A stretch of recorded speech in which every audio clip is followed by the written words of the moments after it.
I call to order the West Jordan City Council meeting for May 13th, 2025. All 7 council members are in attendance at this time. And we will start our meeting off tonight with the Pledge of Allegiance. And we have Corey Freilich from the city who will lead us in the pledge. Corey.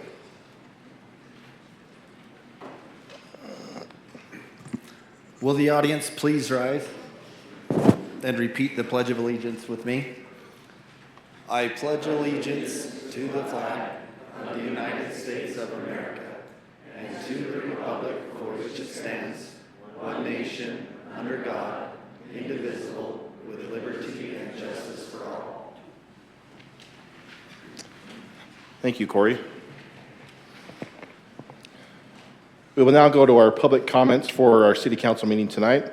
For those that are in attendance, you are welcome to come up and have 3 minutes to give a public comment. We do want to let you know that the city council usually does not respond, but we can get your name and your address and your phone number and contact you afterwards if you have any questions that we can answer for you. We will start off with a person who's already signed up, Amy Mata. If you want to come forward, we'll have you go first.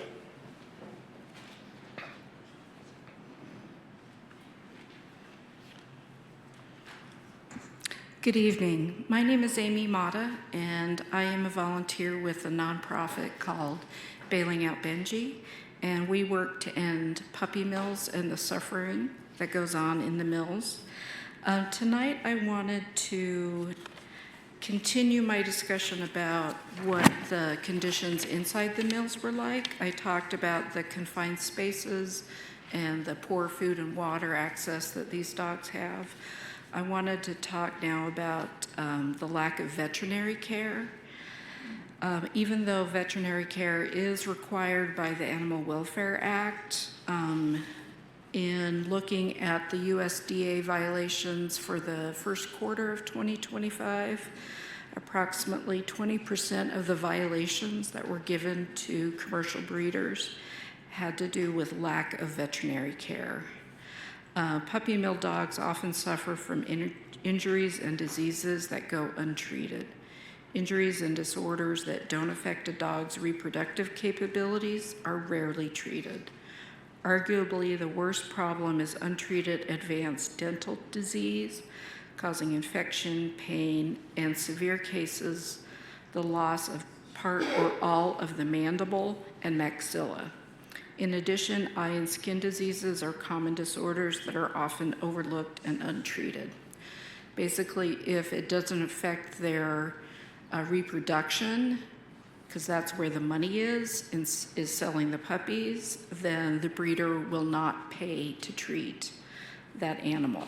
Or they will try and treat it themselves, which I will spare you the horrors of an untrained person trying to treat a sick, injured dog. So my ask is that you consider passing a humane pet store ordinance, which would prevent stores from selling puppies that come from puppy mills. I realize that an ordinance would not affect the current store you have selling puppies from mills, which is the Puppy Store in Jordan Landing. But in the past, as I'm sure many of you long-timers have known, that there have been 2 stores that have sold puppies from pet stores in West Jordan. And so that is my ask to you, and as always, thank you for your time, and have a great evening. Thank you, Amy. Is there anybody else in the audience tonight that would like to do any public comments? All right, come on forward and just state your name and your city of residence. That's loud. My name is Chanel, and I'm from Taylorsville.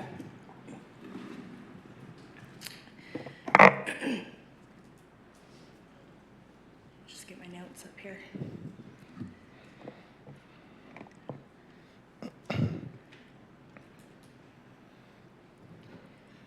Good evening, Council.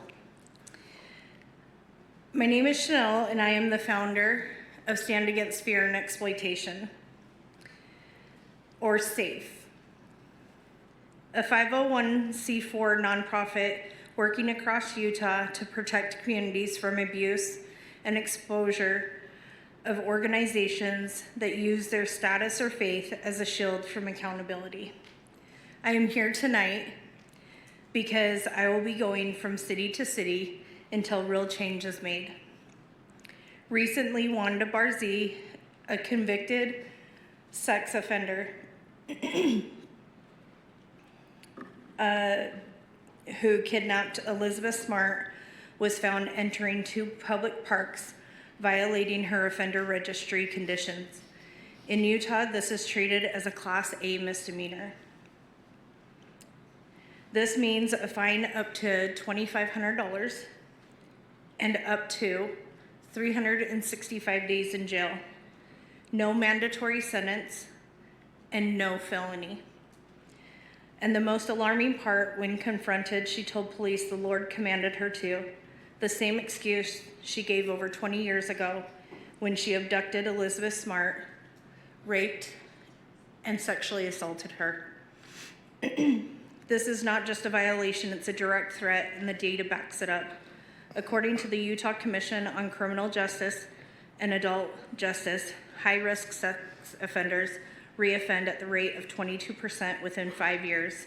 And former U.S. Attorney John Hubbard stated that his experience, the recidivism rate for child sexual offenders is 60 to 80% or even higher. This isn't a matter of if they reoffend, it's when. We cannot allow our laws to remain this lenient here in Utah. We need to stand up. I urge the City Council to stand with SAFE, support stronger local protections, advocate for a statewide reform with us, and make it clear our children, our communities are not up for compromise. Thank you. Thank you for your comments. If there's anybody else in the audience tonight, you can come forward at this time. All right, we'll go to Mr. Anderson. Mr. Anderson, is there anybody online that would like to make a public comment? There is one individual online, and they have not raised their hand this evening. Thank you. All right, thank you. We'll then close our public comments and go to our public hearings. Tonight we have 5 public hearings. With the public hearings, you are allowed, we will have opportunity for public comments if you're part of those. We do ask that if you're here for a certain public hearing, to just speak to that one. And when that public hearing comes up, you're allowed to come up during that time. So our first one tonight is resolution number 25-022 for the 2025-2029 Community Development Block Grant, which we call CDBG. It's the Consolidated Plan and the Program Year 2025 Annual Action Plan authorizing the mayor to sign associated agreements. And we will have Megan Jensen from Community Development present this to us. Megan. Thank you. Thank you for your time on this tonight. So this is for approval of our CDBG 5-year consolidated plan and our 2025 annual action plan, and some edits to our citizen participation plan.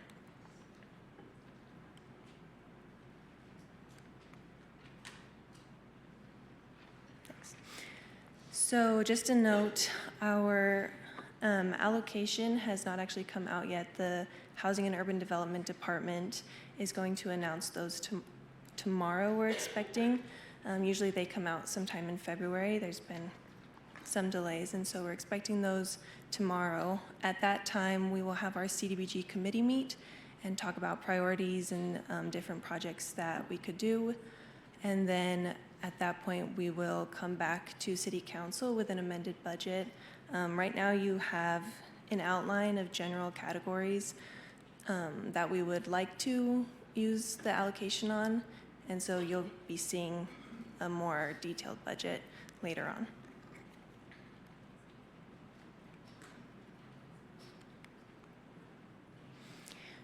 So just an overview of the plan, we have outlined these 4 priorities of things that are eligible to use CDBG funding on. They're very similar to what we have seen in the past years.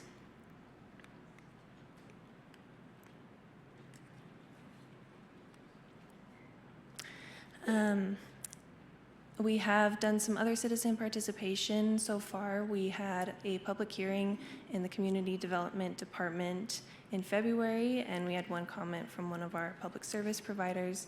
And we also held a community needs survey, community-wide, and we had 50 responses, which we have included in our plans.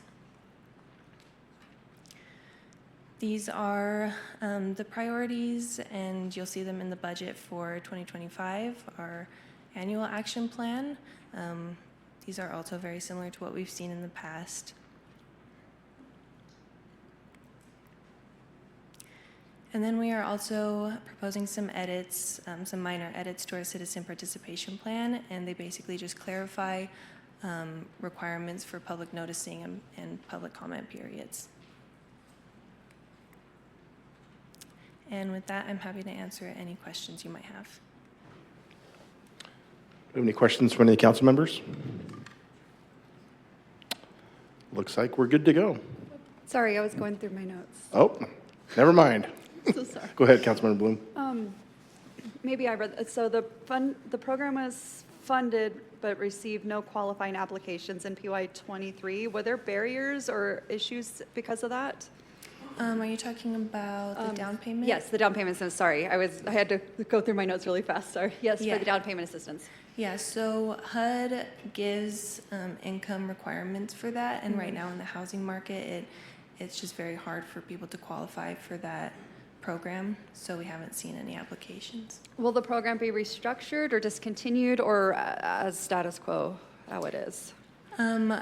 Well, we can't really restructure it. That's kind of up to HUD, and so we just kind of have to make sure we are following their requirements. We'd love to bring it back in the future if it becomes something that people could qualify for. Okay. On the affordable housing, beyond the rehab and emergency repair, is there any plans to directly support like new construction or affordable unit acquisition? Or is that strictly not part of the qualifications for that? We could do that, and we could discuss that with the CDBG committee if that's something that we think would be plausible. Okay. On the outreach, I noticed there's only 50 responses. Is there plans to improve future outreach methods like schools, faith organizations, or community events? We could do that. We have a new consultant that's been helping us with CDBG, and so I think this was, I don't know if it's been done, a survey like this in years past. This was actually a pretty good result, I think, with 50 responses, but we could do more outreach to different, organizations and stuff in the future. Okay. What efforts, and this might be the similar answer, what efforts are underway to increase participation of some of the diverse service providers in applying for these public service funds? Is it just continued outreach with your new person? Are you talking about for applications? Yes, Okay. yes. Yeah, so we will open our application process soon, probably this week or next week, once we get that allocation, and that will go out as a public notice for anybody who wants to apply. And so that's How the do you process. send that outreach? Like what methods do you do to get that to people so they know about it, that those programs are available? Yeah, so we do just a normal procedure for public noticing, and so that'll go in the newspaper, on our website, and then on the Utah Public Notice website. Okay. Is there something our city can help with that? Push that out on social media and stuff? I wonder? Yeah. Okay. I'd like to see more. I just want to see more people know that options are available. Let's see here. If HUD's final funding differs from the estimated, it was at 512, I think I wrote down. Sorry, I studied some of these really fast, so if I apologize if my numbers are off. How will the adjustments be prioritized, like across admin, infrastructure, housing, et cetera? Like if it's different from that 512? Yeah, it really will be prioritized by our committee and what they think that the community needs and what we've gotten from our survey and public outreach. All right. Awesome. That was all my questions. Thank you. Yeah, thanks. All right. Seeing as how we don't have any other questions at this time, thank you for all that you've given to us. And we will go to our public hearing, public comments. For anybody that wants to make a public comment regarding this, please come forward at this time. All right, no one here in the room. Mr. Anderson, does anybody online wish to speak? There is one individual online, and they have not raised their hand to speak. Thank you. Thank you. We will then close public comments, and we will go to discussion or motion. Vice Chair Whitelock. Thank you. Megan, I sent an email that I was sent on May 8th to the mayor, and I would just ask that you ask him about it. I didn't know you were in charge, so since you're the girl, please ask the mayor about that email, because it's an apartment complex. It's someone reaching out. It's a current apartment complex, and they're asking about if we could help to keep it to be low income. Thank you. All right. Well, I will give a motion. I will move to approve resolution number 25-022, the 2025-2029 Community Development Block Grant Consolidated Plan, and the Program Year 2025 Annual Action Plan, and authorizing the mayor to sign associated agreements. I'll second. All right, we have a motion by Council Chair Lamb and a second by Vice Chair Whitelock. Any discussion of the motion? Seeing none, let's vote. Councilmember Bloom, Yes. Chair Lamb, Yes. Councilmember Bador, Yes. Councilmember Green, Yes. Councilmember Shelton, Yes. Councilmember Jacob, Yes. Vice Chair Whitelock. Yes. Thank you. I show the motion passes 7-0. Thank you. We will now go to public hearing B, resolution number 25-024, service in lieu of fees requested by the Veterans of Foreign Wars for use of the community room at Station 54. And looks like we'll start with Corbin Lee, our city administrator. Thank you, Council. You have tonight this resolution 25-024, which is an approval for service in lieu of fees for the VFW. The VFW would like to use the community room out at Fire Station 54. This is the fire station in our industrial area in the southwest corner of the city. It has a community room that's very underutilized. Fire and police occasionally use it for trainings during the day, but it's not really utilized by the community at large in the evenings or on the weekends. The VFW, in partnership with the American Legion and the DAV, were looking for a home in the southwest part of the valley where they could offer some regular recurring meetings and services to veterans, and we felt like this may be a really good use of that space for the public and the community at large. The service in lieu of fee agreement is an agreement that would allow the VFW to, in lieu of being charged the normal rental rate for the room, do service in the community. The VFW, the DAV and the American Legion are already doing a lot of service in the community. Just last week, they were painting fire hydrants throughout West Jordan. I mean, it's awesome what they do. But in the facility use agreement you have in your packet, you can see the list of service projects as part of this agreement. We feel this list of service projects exceeds the value of the maximum value of the use of the building, and as administration, we support this use of that space and support the approval of this resolution. This is Commander Mader with us from the VFW. We have a couple of representatives from the DAV here as well, if you have any further questions. I don't know if I have any questions per se, but you want to tell us a little bit about what you guys do and just some of the stuff that you do around West Jordan? Yeah, so VFW Post 12087, we pretty much cover the southwest corner of the valley.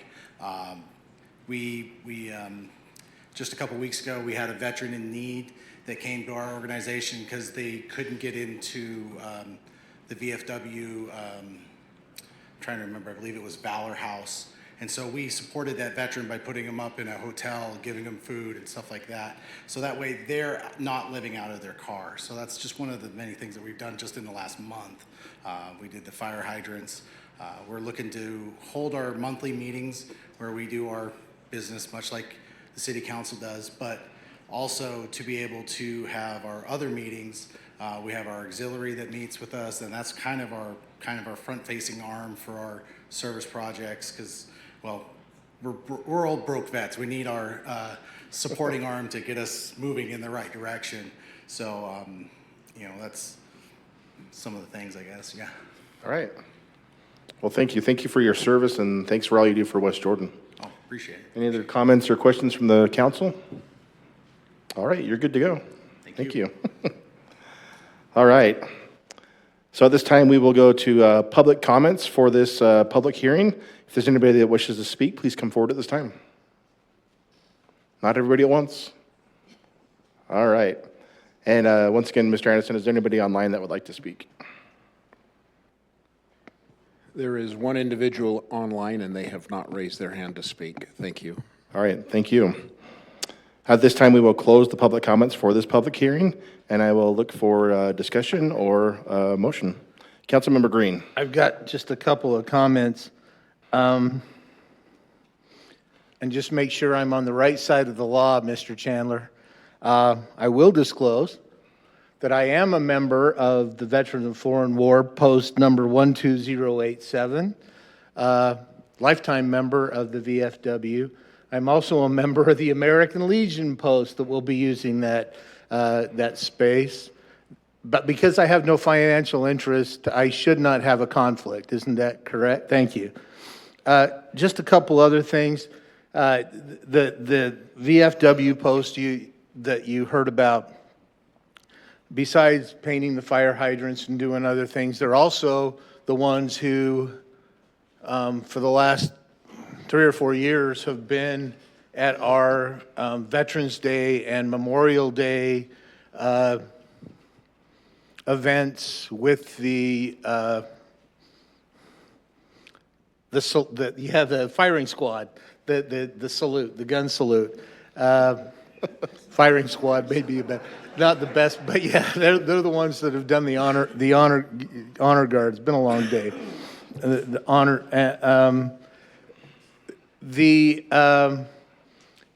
I was going to report later on, but I'll put the plug in now. The VFW and their auxiliary, they had the national president here of the National VFW Auxiliary here a couple of weeks ago. I got to meet with her. I ended up giving her a city pin. So, Paul, you and the mayor owe me a city pin. But they're undergoing a service project right now called, and I hope I get this right, Operation Bottom Covers. Is that right?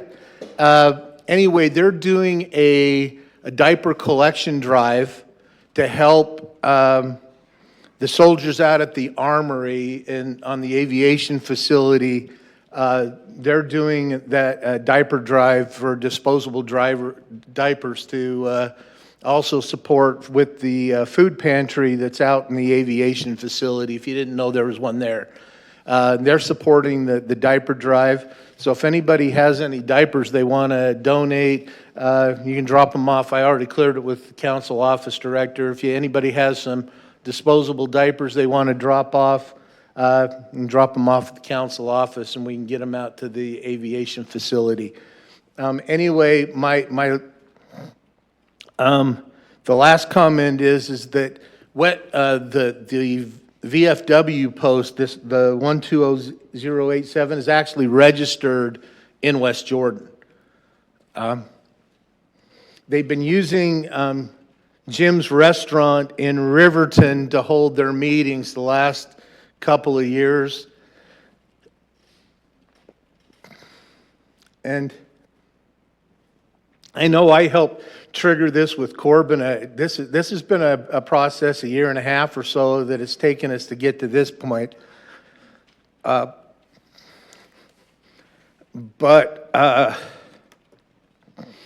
my comment would be welcome home.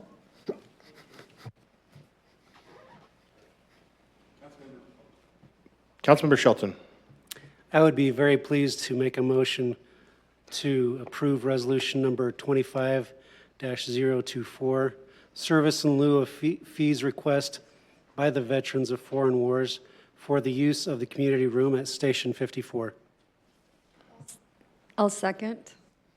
All right, we have a motion by Councilmember Shelton and a second by Councilmember Bloom. Discussion to the motion? I just wanted to say, as someone who, who didn't live civilian life until I was 17, I, like Calvin, remember when he brought this up, and I am so grateful to approve this and have this a part of our city. All right. Seeing no other discussion, let's move ahead with the vote. Councilmember Green. Yes. Councilmember Shelton. Yes. Councilmember Bloom. Yes. Councilmember Jacob. Yes. Vice Chair Whitelock. Yes. Chair Lamb. Yes. Councilmember Bador. Yes. Thank you. I show the motion passes 7-0. All right. Thank you, veterans. And we will now go to our public hearing C, ordinance number 25-21, amending section 13.823 for balanced housing to add an exemption for twin homes and R3 zone parcels existing since October 22nd of 2014. And looks like we have Megan back up again. Lucky you.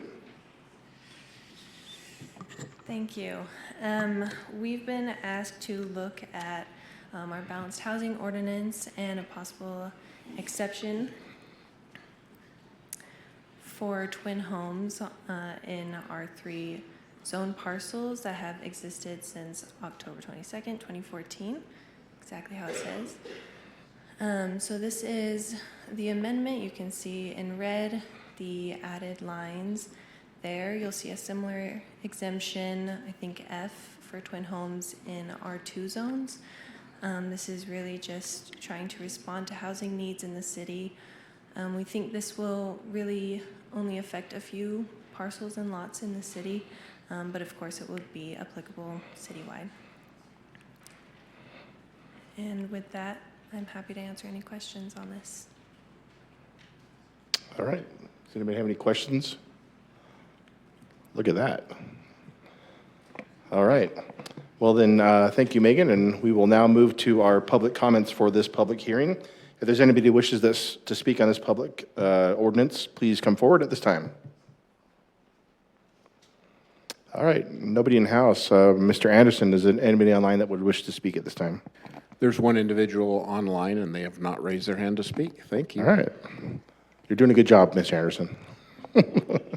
All right, we'll then close our public comments, and I will look for discussion or a motion. Councilmember Green. I'll move to approve ordinance number 25-21. I'll second. We have a motion by Councilmember Green and a second by Councilmember Jacob. Discussion of the motion? All right. I guess the one thing I want to say, just because all the students are here, you might think, well, they didn't talk about this at all, but actually, we've had other meetings previous to this where we actually discussed it a lot for maybe 30 to 45 minutes. And so that's when it comes back to here, we'll have a final discussion. And sometimes there is discussion, sometimes there's not. So because there's no discussion, let's vote. Councilmember Jacob. Yes. Vice Chair Whitelock. Yes. Councilmember Green. Yes. Chair Lamb. Yes. Councilmember Bador. Yes. Councilmember Shelton. Yes. Councilmember Bloom. Yes. Thank you. I show the motion passes 7-0. All right, thank you. We will now go to public hearing D, ordinance number 25-17, a petition from Ryan Simmons and Boyer Company requesting a rezone for 190 Commerce located at 7381 West New Bingham Highway, approximately 192.32 acres to an M1 zone. And at this time, we'll ask Mr. Simmons, are you in the audience? You can come forward. Is he even here? Okay. Is Taylor still here? I'll have Taylor come up. Come on, Taylor. All right, thank you, Chair and Council.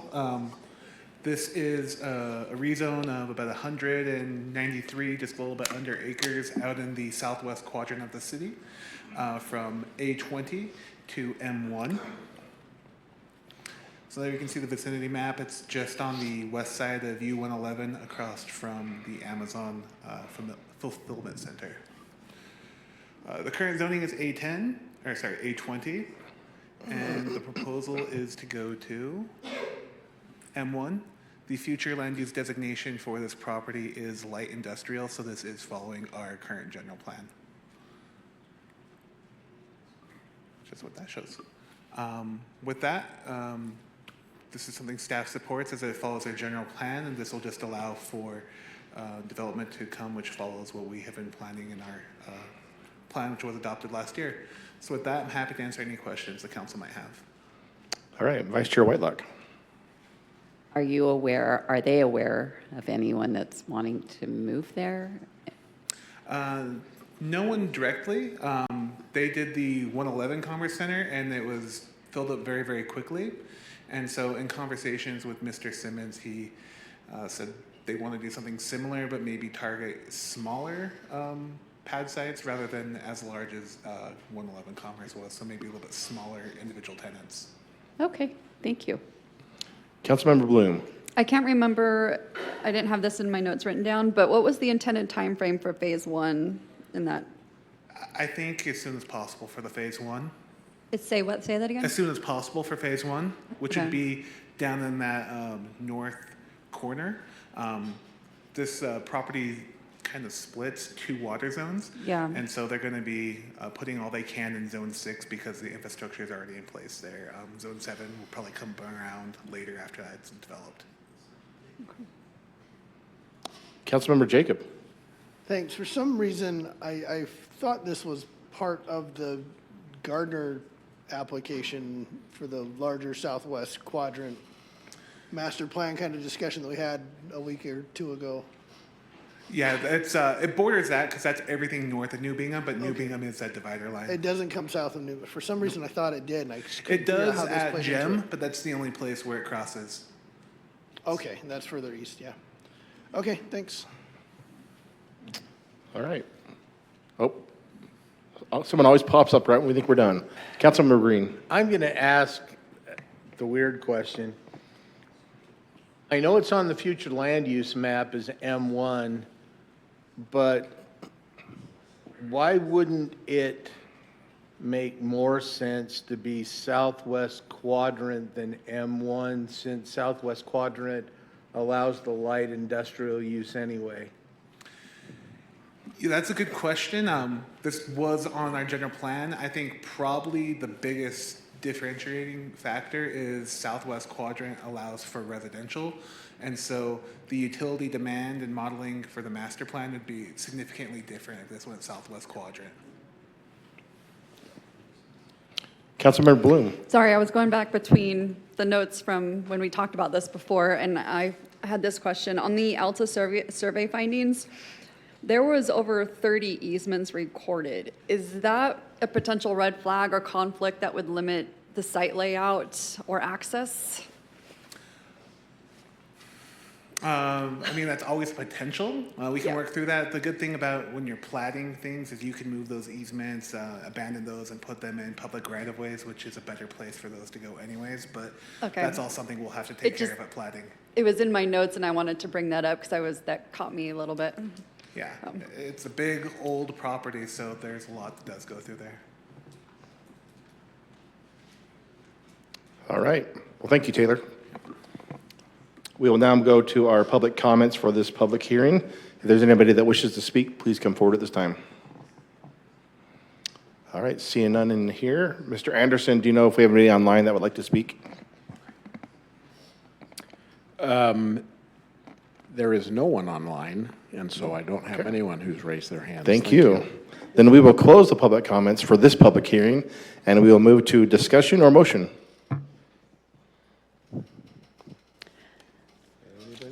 I'll move to approve ordinance 2517, a petition from Ryan Simons Boyer Company requesting a rezone for 190 Commerce located at 7381 West New Bingham Highway to M1 zone. Second. We have a motion by Vice Chair Whitelock and a second by Councilmember Green. Discussion to the motion? Seeing no discussion, let's vote. Chair Lamb, Yes. Councilmember Bador, Yes. Councilmember Jacob, Yes. Councilmember Shelton, Yes. Councilmember Bloom, Yes. Vice Chair Whitelock, Yes. Councilmember Green. Yes? Thank you. I show the motion passes 7-0. Thank you. And our final public hearing of the night, public hearing E, ordinance number 25-19, amending section 137010, status of conditional use permit to add revocation language. And we have Larry Gardner to present. Thank you, Larry. Thank you, council. So how did we get here? The conditional use ordinance was changed a couple of years ago. A much-needed change was adopted at that time, and I think it's been working very well. At that time, in Utah law, it stated that conditional use permits run with the land, and what that means is they are there forever unless they're revoked. And our ordinance reflected that, which is always a good thing to do, copy state law, so we stay completely in harmony with that. However, the law has changed, and in law it says doesn't have that phrase anymore. However, we haven't decided to remove that term from the ordinance. As you can see on line 5 of the legislative version of the text, it says a conditional use permit granted pursuant to the provisions of this article shall run with the land with exceptions. And so how do we get here? Because they run with land and because we have more employees in code enforcement, they have been able to go out and more accurately, and I don't want to use the word for aggressive, so I won't use the word at all because I don't know what word to use, but they've been very ambitious in tracking down uses that are no longer there. And the process now is that to revoke a conditional use either for cause or that has just ceased to exist, the city planner, who is me, has to send a notice to the director of community preservation, who is Brock Hudson over code enforcement, as well as notice the people who were issued the conditional use permit and the property owner. And then that is scheduled to be placed upon the administrative law judge's docket. And for example, in February 19th, I sent a notice, 5510 West Wells Park Road, for 2 conditional uses. That one was issued in 1982 and again redone in 1987, and the other was issued in 1997. So these notices went to businesses that have not existed for 2 decades, which came back undeliverable, and to the property owner, who was the 3rd property owner removed of the property, and so they had no idea what I was talking about. And so because these businesses have gone out, or have been out of business for over 2 decades, in one case over 3 decades, but they still show on our records as holding a conditional use. And the one is concerning because it is the conditional use permit that was issued was for a scrap yard basically, or a auto dismantling business, and it happens to also be in a wellhead protection zone. And so you say, why do we worry about things like that? Well, if something runs with the land, theoretically someone could come back and say, and we have had this happen, and say, well, this conditional use permit was issued and it's not been revoked, so I can do that on the property. And in some areas of our valuable industrial properties, we don't necessarily want them being used for scrap yards and things that maybe in 1982 were more appropriate. So it gives us the opportunity to get rid of uses that are no longer there, and nobody knows anything more about them, and they aren't benefiting the city at all. And so the reason this came to light is that did you have a question for me? Yes, but I'm waiting. Oh, okay. And so, by the way, those 2 went to the administrative law judge and they were revoked. It took 2 months. And so we thought there has to be maybe an easier way, maybe not. That's up to the council to determine that tonight. And so a much simpler ordinance was crafted than what you see. It went to the Planning Commission. They were not comfortable without some noticing parameters, and so those were put into the ordinance. And for instance, in 9, that refers to a conditional use permit that has been issued, and they're not following the conditions of approval, or they haven't got a building permit, or they don't have a business license. And so they're given 2 years to do that. And if they don't, then the zoning administrator can send them a notice, and they have 16 calendar days, or they have 15 calendar days to answer that notice. And if not, then it can be revoked by sending them a revocation letters within 16 calendar days. And so it's not an automatic process. It still requires work, but they are giving notice. And that is for conditional uses that are much, much more new and much more relevant. Now, in the case of the ones I talked about, if they have not been in business or have not been used for more than 12 months, then a notice of 45 days is sent to them, and they have 45 days to respond to the notice. If they don't, then a notice of revocation is sent to them, and it will be revoked within 15 days. And they also have the right to appeal zoning administrator's decision to the administrative law judge. And so I hope that's clear as mud, but the revocation process, rather than just making it automatic, that, well, you're not in business anymore, it's revoked, the Planning Commission felt that due process is valuable in our society and that we should send them notice, and I agree with them. I agree with everything they've done. It won't be an arduous process, but I think it's a little less cumbersome than sending everything to the administrative law judge, because particularly in the summer, he has a lot of work to do.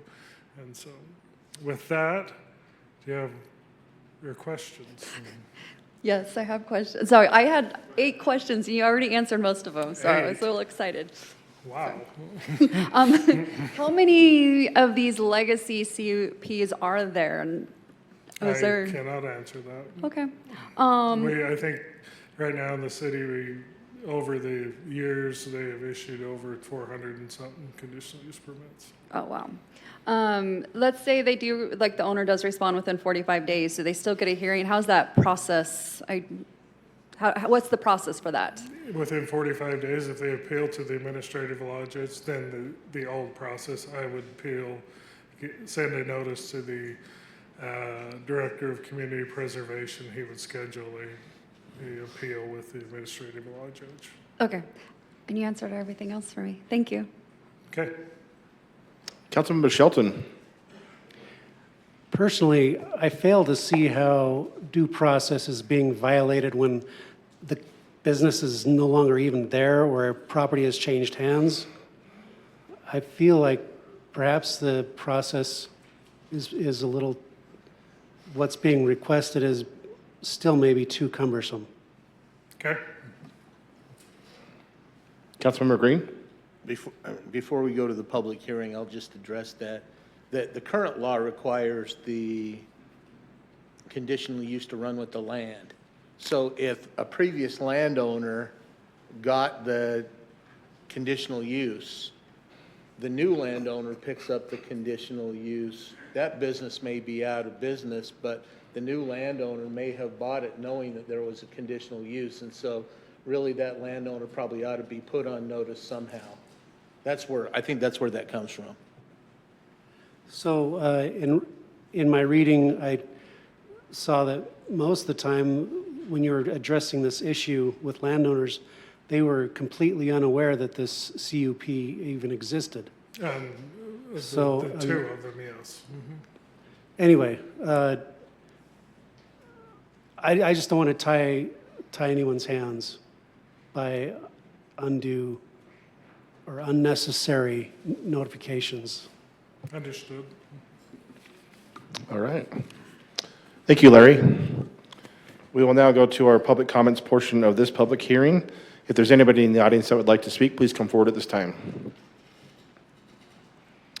All right, see nobody here. Mr. Anderson, is there anybody online that would wish to speak? There is no one online. Thank you. All right, thank you. We will then close the public comments for this public hearing, and we will look for a motion. Councilmember Green. I like the idea where we're going with this, but I have to tell you, reading through this ordinance, I'm confused as all get out. It's too many words, and it's, for example, and it doesn't meet some of the normal criteria the way we write the ordinances, because on line 9 of the legislative, it says big A, and then it's got a little a and a little b, and then it goes back to 1, 2, 3. Normally, those are broken up A, 1, and 2, B, or something. And the first section, where it's 15 days pursuant to the provisions of this section, it terminates after a termination letter has been sent. In B, there's a letter of intent to revoke the termination, and then there's a termination. Seems to me that what we ought to do is have, unless I misread that, it seems to me that what we ought to do is in A, say, it is that conditional use permits can be terminated, and this is how we do it, steps 1, 2, 3, 4. I think it's kind of muddy in the body of the text, and particularly in B, it's 1, 2, 3, 4, 5, 6, 7, 8, 9, 10. It's about 12 or 13 lines long of just words that it's like hard to figure out. And so if we want to pass it, I'm okay with passing it tonight, but I think we need to immediately jump on it and amend it so that we have some clear wording, because I don't think it's, I mean, what I want to do is I want to give the staff the ability to go to remove these conditional uses, but I think the verbiage is over complex. And so what I'd be good with is pass it tonight so that they have the tool that they need, but then rework this so that it's a little bit more understandable, so that if somebody said and turned to a page that said, how's a conditional use permit revoked in the city, it's A1, 2, 3, 4, and it's a very simple process. So I'll vote for it tonight, but I think that we need to do some amendments, and I'll get with one of you. I saw Councilmember Whitelock's head nod, so I'll probably get her to help second it, and we'll help clean this up so that it's a little more simple to fix. But other than that, that's my comments. Councilmember Shelton. With Councilmember Green's suggestion that we revisit this, I would be willing to vote yes. Otherwise, I would be a no. Well, a vote tonight won't guarantee a revisit, so what will have to happen is someone will have to bring it back, so. Okay, perfect.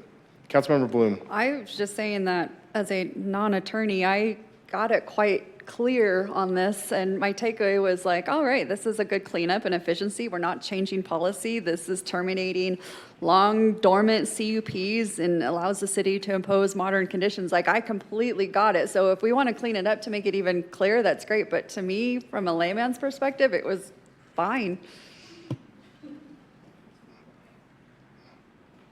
Councilmember Shelton?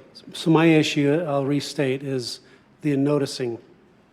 I feel like it may be too encumbering for the staff, and we could make it easier for them. But I could be, if I'm the only person that's got an issue with this, I'm willing to leave it. All right. Well, hearing that discussion tonight, I will move to approve ordinance number 25-19, amending section 137010, status of conditional use permit to add revocation language. Second. We have a motion by Council Chair Lamb and a second by Councilmember Bador. Any more discussion of the motion? Seeing none, let's vote. Councilmember Shelton, Yes. Councilmember Bloom, Yes. Chair Lamb, Yes. Vice Chair Whitelock, Yes. Councilmember Green, Yes. Councilmember Bador, Yes. Councilmember Jacob. Yes. Thank you. I show the motion passes 7-0. And Councilmember Bador, I just thought you didn't turn off your microphone, but if you want to, say something real quick. I was just going to say, for me, for Councilmember Shelton, I believe that it was the staff that put forth their messaging that they would be okay with that, or it probably wouldn't have gotten in there. So that was just my thoughts for you on that. All right, sorry about that. All right, we will now move to our business items. We have one business item tonight. It is ordinance number 25-20, amendments to Title III, City Procurement. And we have Joe Bryant from our Administrative Services who will present.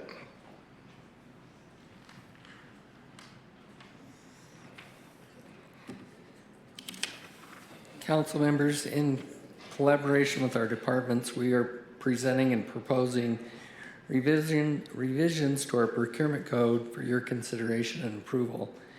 These changes are designed to improve our staff's purchasing power and agility, enabling quicker and more efficient decisions in response to rapidly changing market conditions. Many of these revisions are essential to our ability to procure needed goods and supplies in reaction to inflation and supply chain disruptions. Are there any questions? Okay, thank you. I wasn't looking to. This is one of those we discussed in I wasn't depth looking in work specifically. Yeah, I was session. just looking down line. All right, Vice Chair Whitelock, did you have any comments or questions? Oh, I was just going to make a motion. Okay, go ahead. I move to approve ordinance 25-20 amendments to Title III, City Procurement. Councilmember Bloom. I'll second. We have a motion by Vice Chair Whitelock and a second by Councilmember Bloom. Do we have to have discussion? Anybody want to discuss? No? Okay. Well, then let's go ahead and vote. Vice Chair Whitelock, Yes. Councilmember Green, Yes. Councilmember Shelton, Yes. Councilmember Bador, Yes. Councilmember Jacob, Yes. Councilmember Bloom, Yes. Chair Lamb. Yes. Thank you. I show the motion passes 7-0. All right. Thank you, Joe. All right, we will now move to our reports to council. I'll just take in order whoever comes on first. If anybody on the city council has a report to give tonight. Councilmember Green, you're up.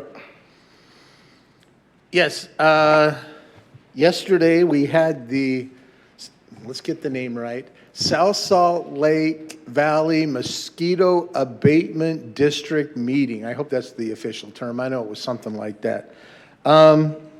Anyway, you should have all received a copy of the report that the district did. I forwarded that to you on the state of the district or whatever that report's called. The interesting thing is that the mosquito district keeps track of water flows better than anybody because of the way mosquitoes work. They have started placing the pond briquettes in the northeast corner of the district, and they're moving out this way. They are actually concerned about the flow of the Jordan River a little bit because it's so low right now, because everybody's trying to retain the water. And they actually track, if you didn't know, they actually track the height of the Great Salt Lake because it makes a difference. I did not know this, but mosquitoes migrate. There's migratory mosquito patterns like birds and ducks, and so they keep track of the level of the water. So as you see that in the report, you'll know why. I know a couple of us went to Solutions Utah, the conference the other day. That was interesting. And the only thing I will say is we need to build more swimming pools. And anybody who went to that conference will know what we're talking about. And then last but not least, as I mentioned earlier, we did have the Veterans of Foreign War National Auxiliary President. She was in town. Took a tour of the aviation facility armory. I went out there for dinner because I'm a member. But anyway, that's nice to have somebody who's a member of the national organization come out and see West Jordan and see some of the facilities in our area that are tied to the military. And that's my report. Thank you. Councilmember Bloom. I was waiting to piggyback on your other stuff that we did together with the events in the city. For the bridge grand opening thing that, so now I'm at a loss for words, where we celebrated that community with the bridge opening, and the talk is we're gonna make that an annual event and make it bigger, so we look forward to next year. And then we did a station run with the firefighters, and let's just say that is such an honor to run with the firefighters and have them sign that pledge, and what an honor it is. We have an amazing firefighters here, and by the way, I beat every single one of them in the last 5K. All right, Councilmember Jacob. I'm going to leave that one right where you left it, too. I just want to share that tomorrow night at 6 p.m. is the public hearing for the Jordan Valley Water Conservancy District tentative budget. That will be at the district offices about 4 blocks east of here, 4.5 because it's on the other side of 13th West, and down the driveway a little bit. Yep, that's where it's going to be. That's what it's going to be about, and it doesn't conflict with council meeting for the first time in my third year on the board. So, Councilmember Bador. Just to talk a little bit more about when Councilmember Green talked about the Solutions Utah luncheon, and he brought up the idea of more swimming pools. A lot of the idea is this was about homeless and how to be more compassionate, and there was a lot about how we can get our community to be more of a community, really. And the whole thing about the author who spoke was he talked about a town that had a swimming pool that everyone went to, and once that closed down, there was really less reason for people to get together. I bring this up because I'm a big proponent of trying to get as many community events going as much as we can to keep this community together. And we saw a really good example of that a few weeks ago when the Brown Meadows group had their cleanup, and they, came in and had us waive the fees for the dumpsters. But what they do is an amazing thing that I would like to see across more of our city. They got everyone together, had a nice big breakfast, they got everyone energized, had a cleanup board where people in the community who needed some work done around the house, a lot of the senior citizens and things, their yards, anywhere, could put it on the board, and people just almost like a giving tree would take that and then go and help those people. And I've been a part of that for the last 2 years now since I've been on this council, and I'm blown away by what they do. And so it's going to be something I'm going to try to work on how we can get that across more of our city, how we can get that community feeling together, that we, as a city, we really take into heart the good neighbor aspect of what we believe our city to be, and really start putting that forward. And so I really love the fact that they did that. I also love at the bridge ceremony with council members Bloom and Green when they came up with the idea of what we could do with that. And we'll leave it at that for now. That'll be, hopefully, if we can get something going with that, could be very fun. But it was very fun to see the sparkle in their eyes as soon as they saw something that could be done, which, again, would be another big thing that would bring the community together for an event. So I'm all for. But anyway, build more swimming pools, I guess. All right. I forgot a couple of things. Last week, Councilmember Bador, Councilmember Whitelock, and I held a town meeting over in the Mountain View neighborhood to talk about the Garbett development, Luminara. And so we had about a dozen residents there that talked about that. So just so that you know, we had done that. Two other things. A shout out to Tangi Sloan and her office. This past week was city recorder, municipal clerks, professional something. Clerks Week, and a shout out to them. And then last but not least, the day after tomorrow is West Jordan Police Day, as by resolution, and it is National Police Memorial Day. So remember our police department. And I think it's next week after that it's National Public Works Week, and we have West Jordan Public Works Week.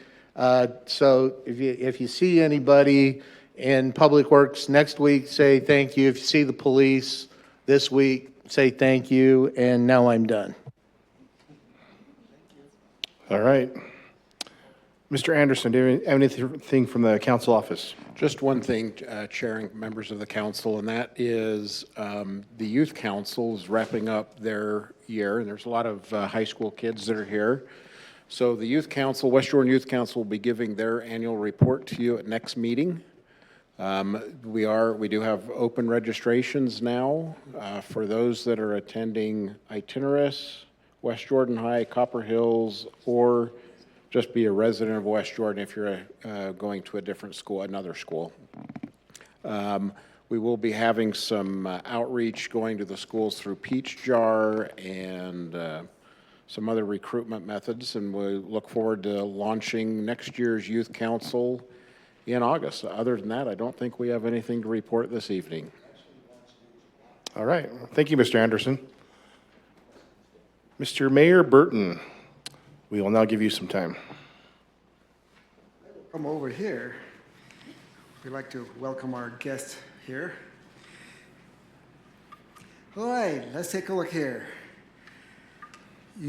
Several of you were there in attendance for our Daughters of the American Revolution marker dedication, and that was a great asset in having that plaque installed in our Veterans Memorial Park.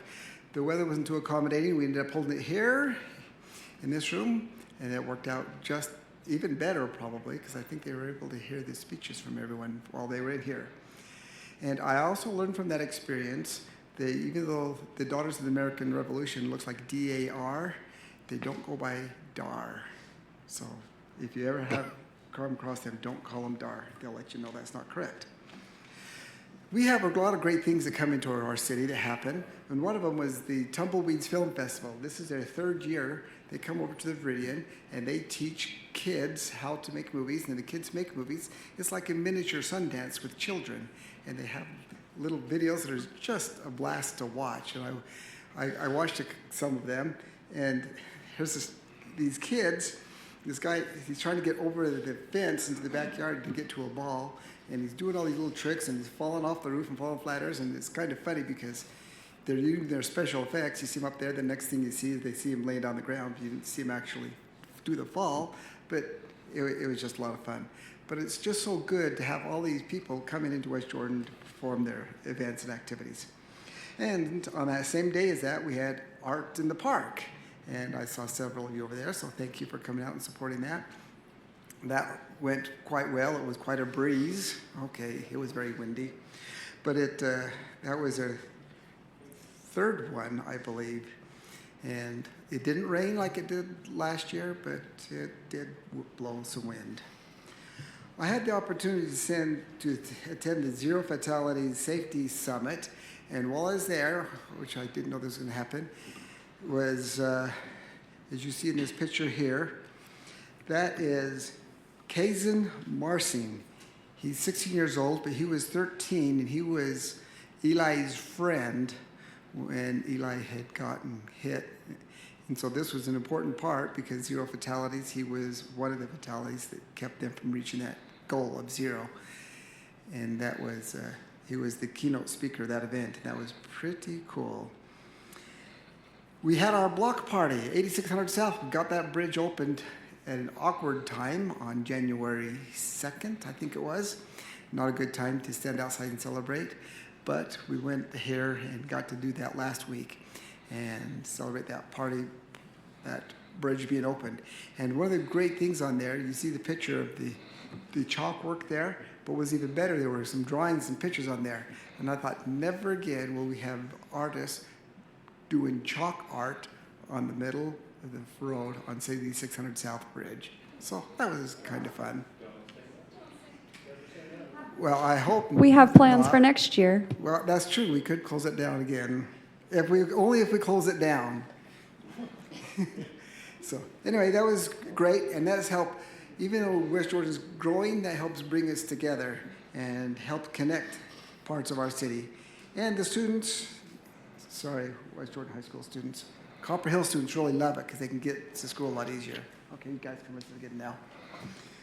Okay, and then this weekend is the ICSC, International Shopping Center.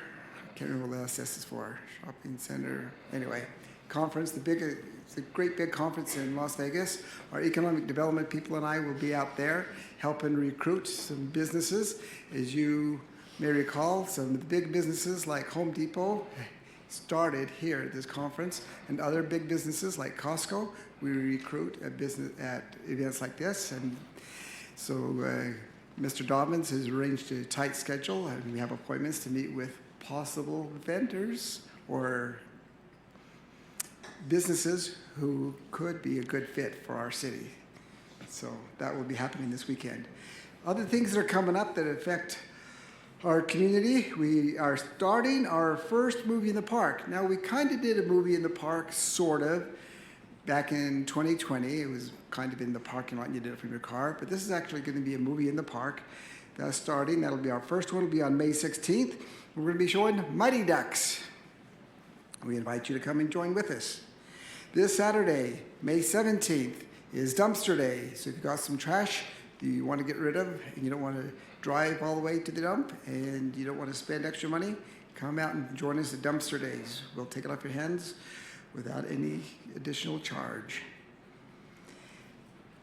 And Thursday, May 22nd, we do these monthly. We have our emergency preparation meeting. Council, if you haven't been to one of these, I'd invite you to come and attend one of these. This is put on by Jeff Mulcahy, and it's open to the public, and it's a great opportunity to see some of the things that we are doing in the city to help it be ready for a disaster emergency. And it's held right here at City Hall.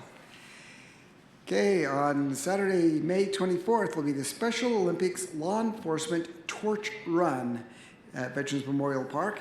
That's part of a statewide running effort from May 1st through May 28th and is open to federal, state, and county law enforcement officers who are helping raise the awareness and raise funds for the Special Olympics in Utah. It's just so great that all these things happen here in West Jordan. I'll tell you, West Jordan's the happening place. And then on May 26th, which is Memorial Day, that is where we're having our car show like we've had in the past, and we'll also have our Veterans Day Memorial Program. And that will be, we've requested and ordered some good weather, so the weather ought to be fantastic for that, so we invite you to come join us for that. Our veterans have made a difference in our life, and the least we could do is tell them thank you. And then our food trucks are starting again on Tuesday nights, starting on May 27th at Ronwood Park. The only problem we're going to have is the city council meetings are on Tuesdays. So you'll have to go on the other Tuesday when we don't have a city council meeting. Oh, and speaking of Memorial Day, I want to remind you that city offices are closed on Memorial Day. So you have an opportunity to attend our Memorial Day program. That is my report. Thank you. Thank you. All right, Corbin, do you have anything from the city administrator today? I think you got a sense from the mayor. It is amazing how many events are happening. The events division has really stepped up a lot this summer. The activity guides are hitting homes. You should have gotten yours or will get it if you haven't yet. I was blown away when I read the activity guide, how many events are going on this summer. The mayor mentioned many of them. Two more I want to just make you aware of. In years past, the community market was put on by the Sustainability Committee once a month out at Ronwood Park and paired with the food truck night. The pairing with the food truck night was pretty good, but it was difficult to get vendors. We've worked with an outside vendor who oversees farmers markets and community markets and partnered with them to do West Jordan Wednesdays.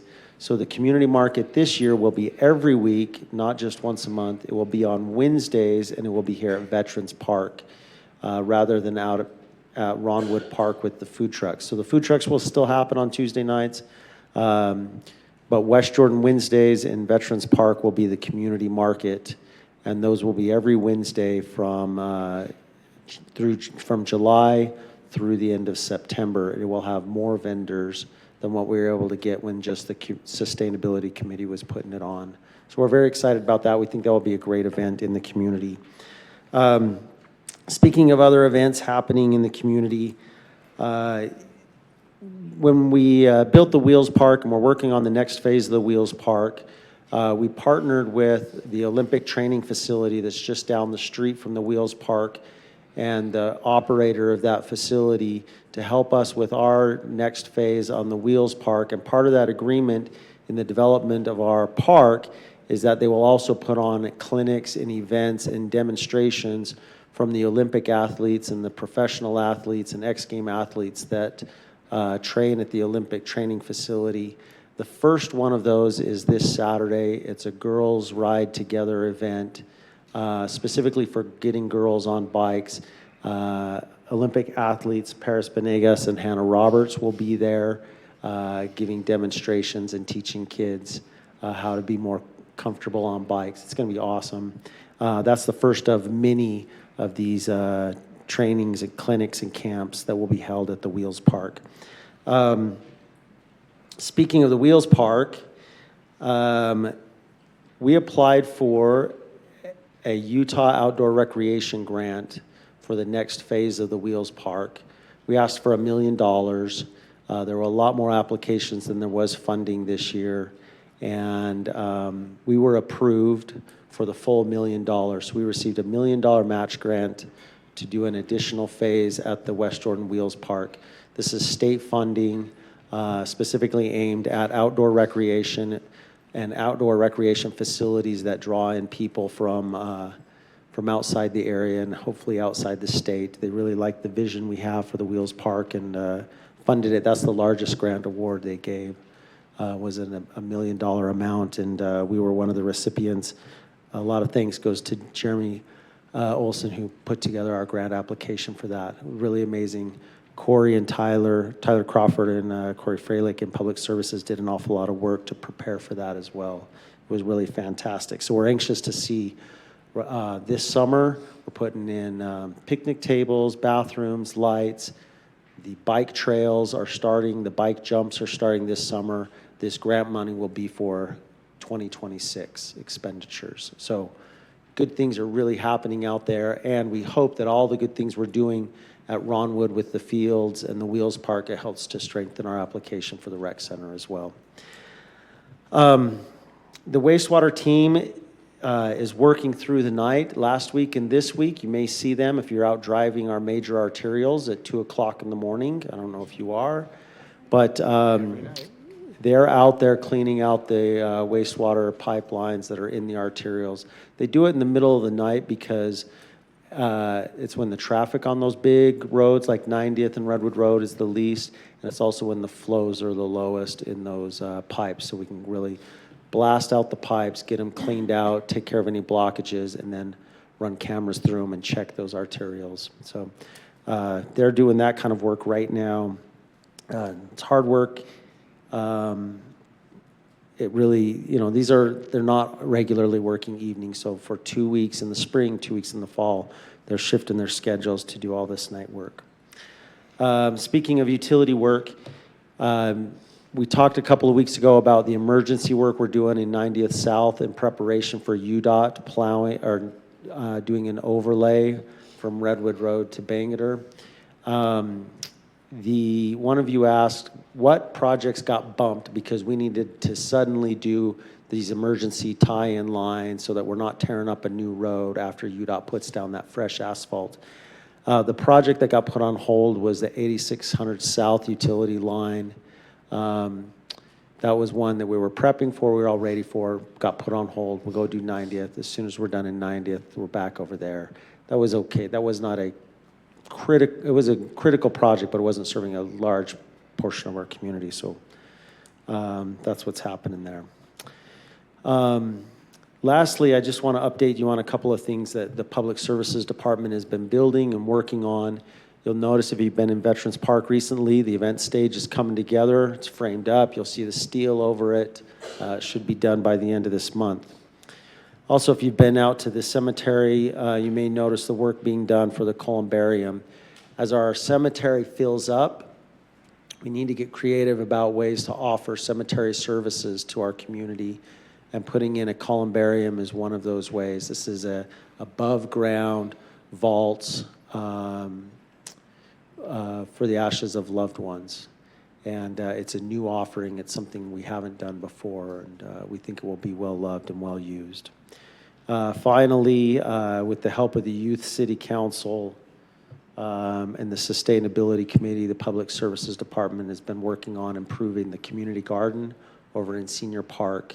I think, Warren, did you show them pictures? Anyways, it's nice. The Youth Council really put in some work, and it was a good joint project between the different groups. We did a little part of the community garden. We'll see how well it gets used before we do the rest. That's all I have for you tonight. All right, thank you. We will now move to our consent items. Do I have a motion? Move to Councilmember approve Green. consent. Second. I have a motion by Councilmember Green, second by Vice Chair Whitelock. All those in favor say aye. Aye. Any opposed? It has a resolution. I think you need a roll call vote. So we're just doing the meeting minutes? Oh, I see what you're saying. All right. I'm sorry, you can't say aye. We have to vote on it.